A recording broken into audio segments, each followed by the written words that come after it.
लंबी छुट्टी के बाद भारतीय बाजार आज खुलने जा रहे हैं और त्योहारी सीजन के साथ साथ जो एक्शन भारतीय बाजार में दिखा इस हफ्ते भी दिखेगा या नहीं, कौन से लेवल्स हैं जिस पर आपको नजर रखनी है, विदेशी बाजार का सेटअप कैसा नजर आ रहा है, ब्रोकरेज के रडार पर कौन से शेयर्स हैं, साथ ही खबरों वाले शेयर्स, ट्रिगर्स, आईपीओ की भी एक लिस्ट है जो कि इस पूरे महीने में हम देखने वाले हैं। सब कुछ विस्तार से चंद मिनटों में आपके सामने अब रखने जा रहे हैं। दिन की शुरुआत सीधा विदेशी बाजार के संकेतों के साथ कर लेते हैं। एशियाई बाजार की शुरुआत अच्छी होती हुई एसडीएक्स निफ्टी 17,970 के स्तरों पर हरे निशान के साथ ट्रेड करते हुए अच्छी बढ़त के बीच यहां पर कामकाज आप देख पाएंगे। हालांकि डाउ फ्यूचर्स में एक सपाट ट्रेंड फिलहाल हल्की से बिकवाली का दबाव यहां पर देखने को मिला है। अमेरिकी बाजार की अगर बात करें, गुरुवार के ट्रेडिंग सेशन में अमेरिकी बाजार रिकॉर्ड जो बनाने का सिलसिला था वो कायम रख पाए हैं, इसमें कामयाब हुए हैं। डाउ जोन्स, एसएनपी, नैस्डैक हरी निशान के साथ अच्छी तेजी पर ट्रेड करते हुए दिखे। हमने देखा कि यहां पर करीब 200 अंकों के ऊपर की तेजी डाउ जोन्स, एसएनपी और नैस्डैक में देखने को मिली। अच्छी बढ़त के बीच अमेरिकी बाजार में भी ट्रेड देखने को मिला है।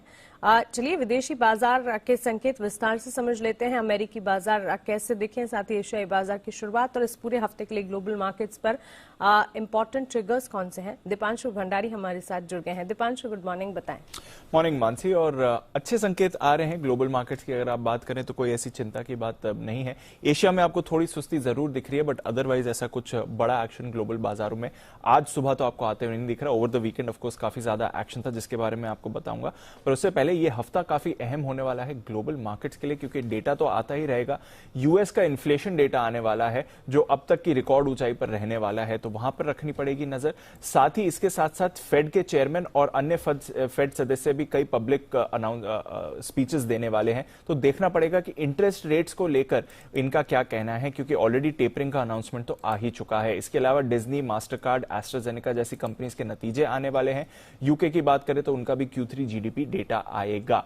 अगर आप फ्राइडे की बात करें या फिर जो भारतीय बाजार बंद थे, 3 दिन का एक्शन अगर आप यूएस मार्केट्स का मिलाकर देखें तो रिकॉर्ड तेजी जो यूएस की है वो बरकरार है। 3 दिनों में हमने देखा कि डाउ पर 325 अंकों की तेजी है, नए रिकॉर्ड ऊंचाई पर। फ्राइडे को भी डाउ बनते हुए दिखा। पिछले 3 दिनों में एसएनपी 1.5% तो नैस्डैक 2% उछला, और जो उनका स्मॉल कैप इंडेक्स है रसेल 2000 उसमें तो और बड़ी तेजी आई, 3% इंडेक्स चढ़ा है। 1.8% की रैली तो फ्राइडे के ही सेशन में आपने देखी। तो यूएस मार्केट्स का जो तेजी का सेशन था वो बरकरार है। फेड का जो टेपर अनाउंसमेंट था वो अनुमान मुताबिक रहा, इसलिए हमने देखा कि बॉन्ड यील्ड्स पर काफी तेज गिरावट हुई, 1.47% तक आ गई। यही हम देख रहे हैं कि जो डेटा आ रहा है यूएस के अर्निंग्स के साथ साथ जो इकोनॉमिक डेटा आ रहा है वो भी काफी मजबूत है। तो ये सारे फैक्टर्स हैं जिसकी वजह से यूएस की जो रिकॉर्ड रैली है वो इस समय बरकरार है।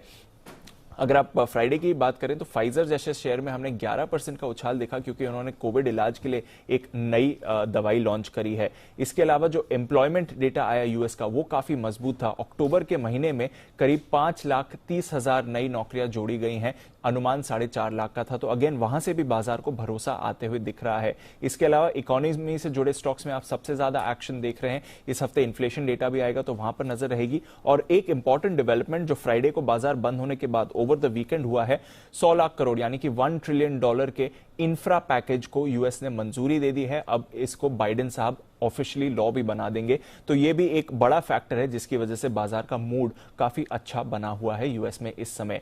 यूरोप की बात करें तो वहां पर भी अच्छा एक्शन था।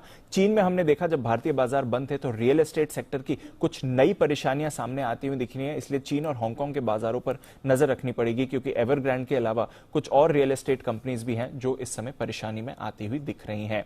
कच्चे तेल की बात करें तो यहां पर हमने बड़ा एक्शन देखा। ओपेक की बैठक हुई, ओपेक ने उत्पादन बढ़ाने का फैसला नहीं लिया, मतलब जिस गति पर उत्पादन बढ़ाने की प्रक्रिया चल रही है उसी गति पर रहेंगे, उसको और बढ़ाने का फैसला नहीं लिया है।